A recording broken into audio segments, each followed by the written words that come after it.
Right then guys, as planned, returning with a Champions League group stage draw. Here we go, third straight season in Europe's Premier competition.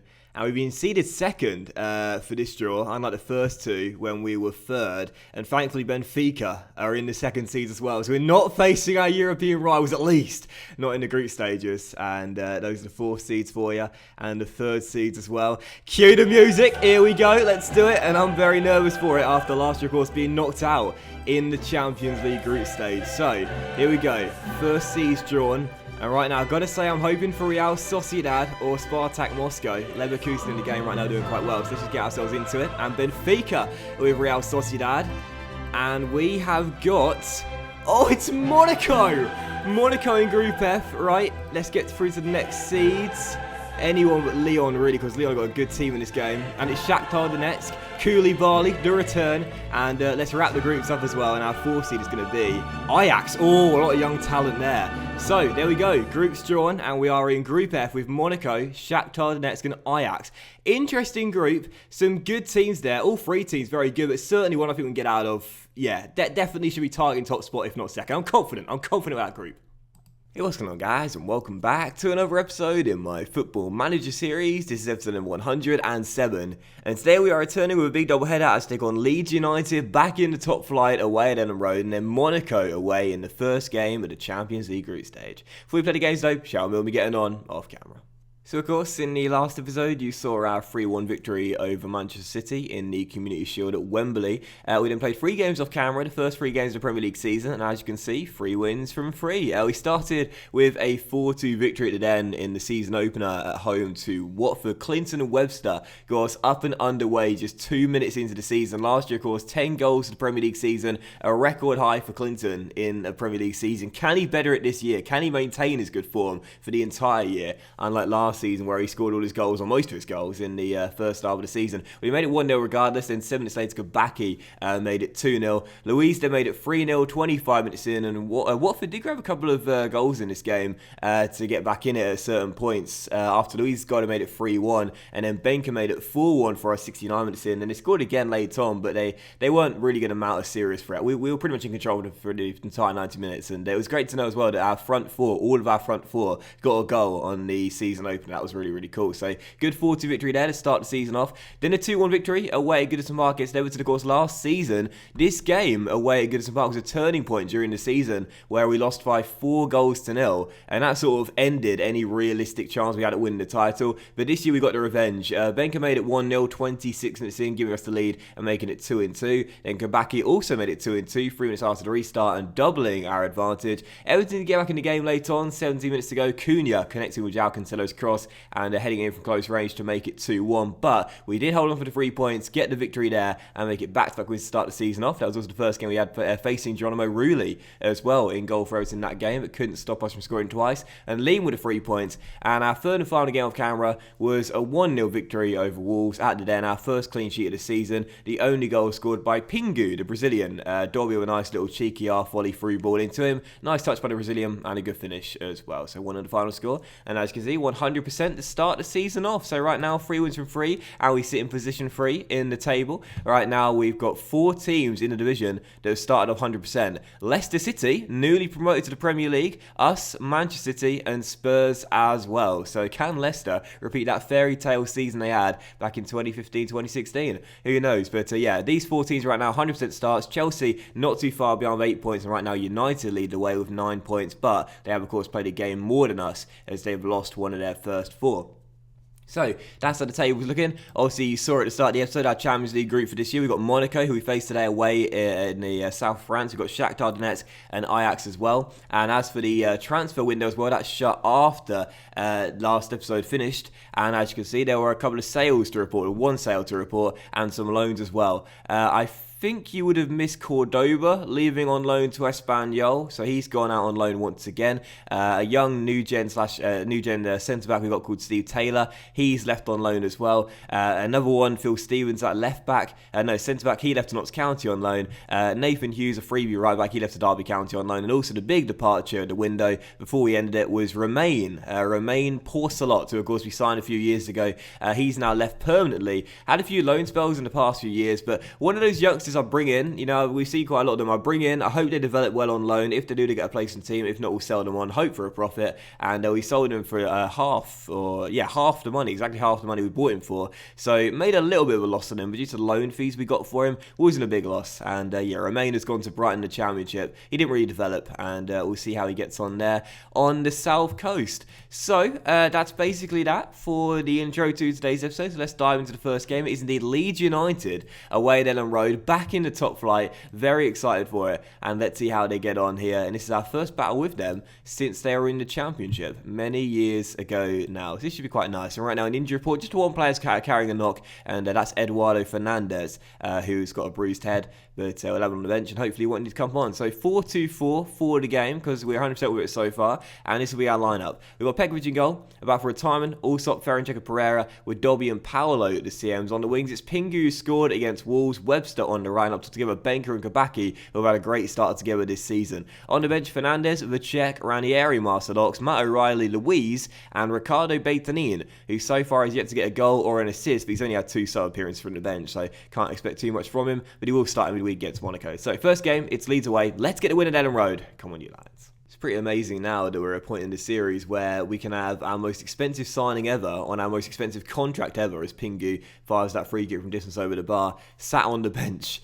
And, we don't need to think twice about putting on the bench, because right now we're scoring goals for fun. It's Ferencvac gets the ball over there, and it's still goalless. That's probably like the best homage, if you can pay homage. That's the best thing we can pay a tribute to this team right now, that the front four we've got are so good that our club record signing is right now fighting for a place in the starting 11. So still goalless. We had the early attempts, but all coming off target, as it's still 0-0, and all coming from set pieces as well. It's Benker now on the ball, plays through to Kabaki, who's running through, and Dale does find the back of the net, and it's 4th time lucky, and these guys to start the season off are on fire. Dale Kabaki and Julian Benker. I said when Kabaki was signing out, he'll be playing with a chip on his shoulder. Most games he'll be starting from the bench, but Dale has been so amazing ever since we signed him. He struck up a strike partner with Julian Benker. Great first touch on the knee there, and what a cheeky back heel. Oh, these two right now are in perfect harmony. Benker to Kabaki, 1-0 Millwall, perfect start. Now a free kick. Pingu finds Paolo on the edge of the area, comes forward, and is dispossessed by Laird, but Pereira wins it back for us. And Kapango will roll it through to Pingu down left, flicks it into Dobby. Dobby goes for goal, rattles the woodwork, and Leeds United will escape. Great start to the game. There's 21 minutes in, already hit the woodwork twice, already leading by a goal as well, as we go in search for a second. Let's keep this up. Oh, but no! Oh, Paolo's gone down injured, and last season we had such a bad injury crisis towards the end of the season. Paolo was part of that, and now he's forced off as well. I think we'll bring on Matt O'Reilly, perhaps play box to box, so we can get his match sharpness up for the midweek game. So O'Reilly will come on. We're still leading by a goal, but dear oh dear, Paolo just can't keep himself fit at the moment. I don't want to bring on Ricardo in that box to box midfield role and play him deeper. He's going to be wasted there.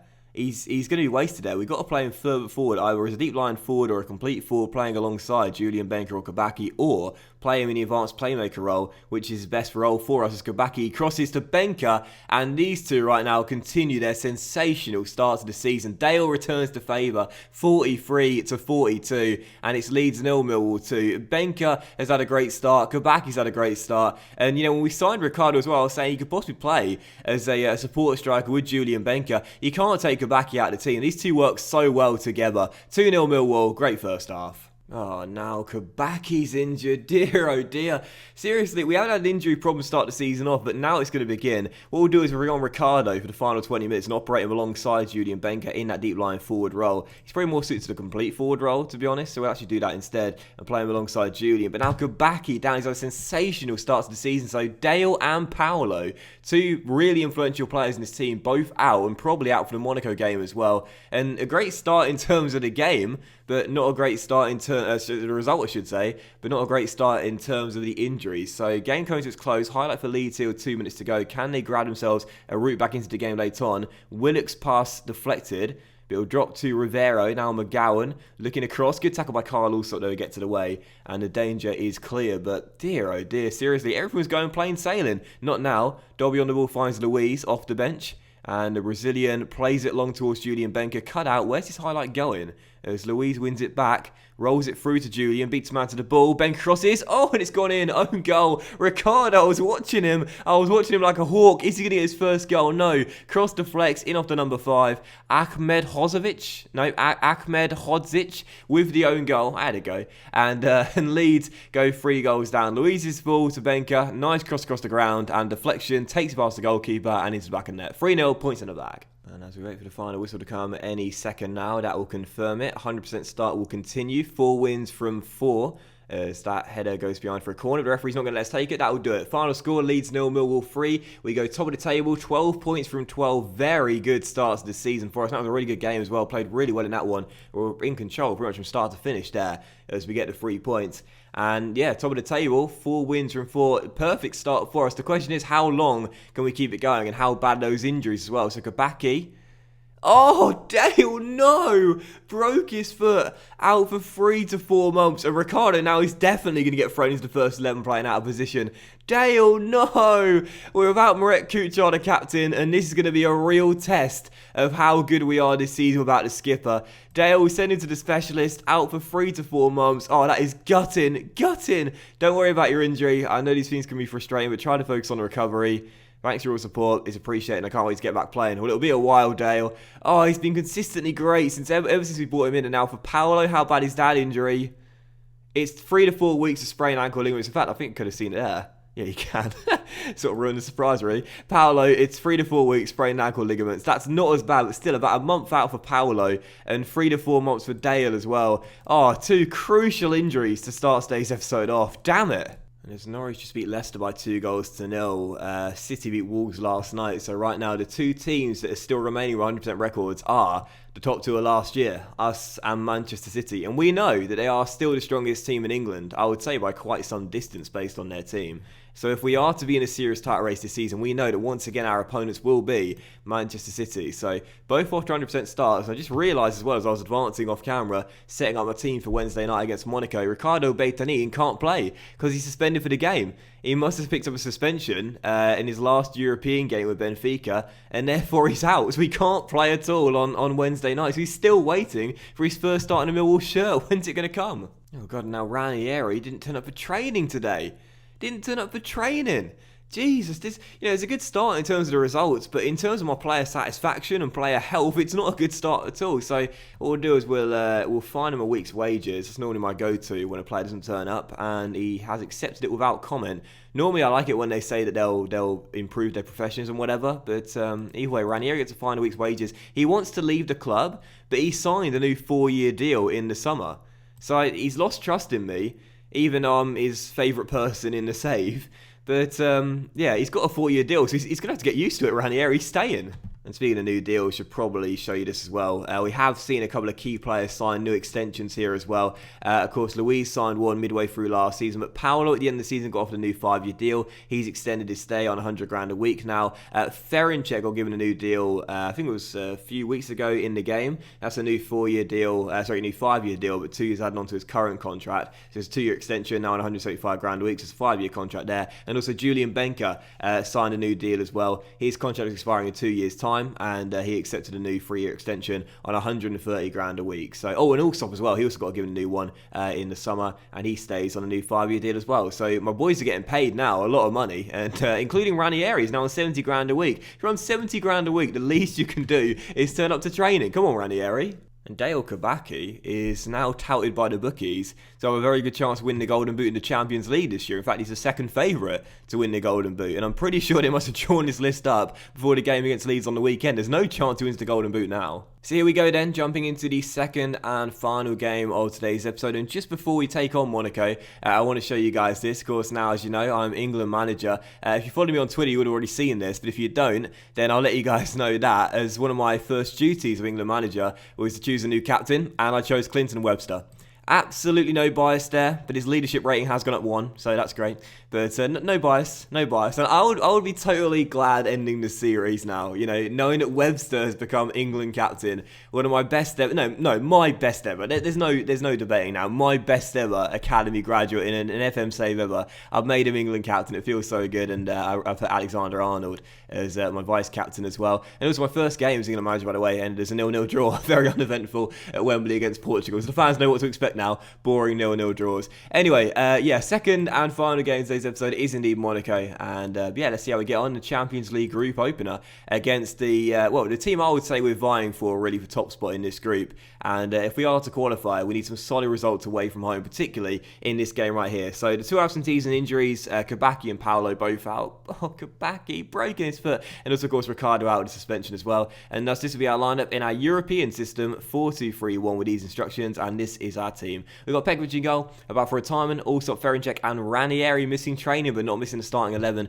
And Marcel Ox and McKennie are our CMs today. On the wings, Louise and Webster of O'Reilly, advanced playmaker. Big season for O'Reilly with Ricardo coming in now. How's he going to get on in the absence of Ricardo today? And Benka is our lone striker tonight. On the bench, Fernandez, Vicek, Pereira, Dobby, Pingu, O'Connell, and John Reliable Black as well. So second and final game, it's Monaco. Let's start the group off with a win in the toughest fixture. Come on, you lads. Also, you might have noticed that Pep Guardiola is in charge of Monaco at this point in the saves. O'Reilly heads that free kick down to Ferencek, and his header is easily caught by Fabian, as it's still 0-0. This is the first meeting with Monaco in a competitive game. We faced them in pre-season friendlies, including this season in our Den Cup final, when they beat us by 7-4. But our first competitive meeting against us, and it's going to be a really interesting game. And again, a big one for both teams in the first game of the 6 in the group stage here to see who starts off with a win. As Lamar goes down left and crosses, it's cleared away by Marcel Oxtow, and the danger is averted. Ferencek brings it out defensive finds Clinton Webster, and Webster loses out now, and now Martin is on the ball, looks for space to come inside and shoot, and it's a goal, and Monaco go in front. Just a really poor goal to concede there. Webster losing possession, Monaco winning it back, and Martinez just coasted around Ferencek and Ranieri and puts it in to make it 1-0. Webster dispossessed, Ferencek caught out way too easy there. Allsop comes across, he gets caught out as well, and Martinez with the finish puts it past Pekovic. 1-0, terrible start. First chance there resulting in a goal, and Webster with the header there should have tested Fabiano more straight at him as it's still 1-0. Couple of chances from set pieces, failing to take it, but still trailing by a goal. And Monaco looking to double their advantage here as Yuri Tielemans crosses. Allsop heads it away, but it'll drop straight to Thomas Lamar. And Lamar back inside, cross to the far post, and another cross into the middle towards Leon Bailey, who heads it over, and it's still 1-0. Both teams getting chances from wing play and set pieces, but still 1-0. Second half to come, and as things stand, it'll be our first defeat of the season. So second half has begun. I made one change. Vicek on, Carl Allsop off. He had a 6.5 at the time I took him off, and we're still trailing by a goal. Cannot afford to lose the first game. We did last season, don't forget, against Benfica, and we all know what happened at the end of 6 games. As Webster crosses towards O'Reilly, flicks down Louise, finds Julian Benka, and we are back on level terms 5 minutes after the restart. Without Kabaki, Benka now is going to be carrying the team up top for us, no question. Those two share the goals quite often, but now it's all on Julian Benka to be the reliable goal scorer we need. Webster's crossed the far post, flicked on by Matt O'Reilly. Louise knocks it down, and there is Benka with a finish. 1-1, back on level terms. Get in, Julian. 20 minutes to go, still tied. Can either team claim a winning goal later on? Once again, Webster is dispossessed easily as Martinez cuts inside again. Oh, it's deja vu, but thankfully he opted to pass this time. And we'll get the danger away from Marcel Ox. That lad Martinez up top is causing us a lot of problems here. As Monaco attack again now down this right hand side. Goncalo Guedes crosses towards Martinez, headed away. And Time and Ox need to get the danger clear. Not exactly convincing defending. And again, the pressure is really on us right now. Leon Baydan left crossing towards Martinez. Oh, this youngster. Too hard to stop. Brilliant cross by Bailey. And Martinez loses his man and heads it home. Just terrible defending, really. First, Webster getting dispossessed easily again. Marcel Ox in trouble, just clears it aimlessly to Bailey. Just couldn't get a danger fully away. Nice cross to the middle and a great header as well past Pekovic. 2-1, Monaco back in front. I have to say, very disappointing in Webster tonight. He's not played well at all. And Monaco have surely wrapped up the 3 points now as Bruren makes it 3-1. And this is very similar to our loss against Benfica in match day 1 of last year's Champions League group stage. We lost it by 3-1. If I remember correctly here, they also scored their third goal later on from a corner. And it's 3-1 and the points are in the bag for Monaco. So, just like last season, we're starting the group off with a loss. And we have to question now whether we're starting to think we're better than we actually are. If we go out of the group stage for the second straight year, we are going to be in a lot of hot water with the board, that's for sure. So, final score will be Monaco 3-1 when the final whistle goes. And there it is right there. So, well, dear oh dear, we've had a good start to the season in the league, and domestically we've done well. I'll say to the boys we were the underdogs out there, and Monaco definitely are the favourites to top this group alongside us, but that's a frustrating loss, that. Very frustrating. Didn't really get going in the entire game. Even when Benka put us back on level terms, I didn't feel confident. And Monaco come through and get the win there. And thankfully, Shakhtar and Ajax drew their game in Ukraine, the first one there. So we might be bottom to start the group off, but 5 games to go, plenty of time to sort this out. But that will in today's episode of the Football Manager series, guys. A big thank you for watching. I hope you have enjoyed it. And if you did enjoy today's episode, please drop a like, as likes are, of course, very much appreciated. And they really help the channel out as well. Much love to you all. Enjoy your Sunday, and we shall return in the very next episode with a big double header there. We'll play these games off camera, gather a bit of pace, and then come back for Manchester United at home at the Den, and then Ajax away in Amsterdam as well. Have a great night, guys. Have a great day, I should say. Much love to you all, and I'll see you for the next episode very soon. Bye.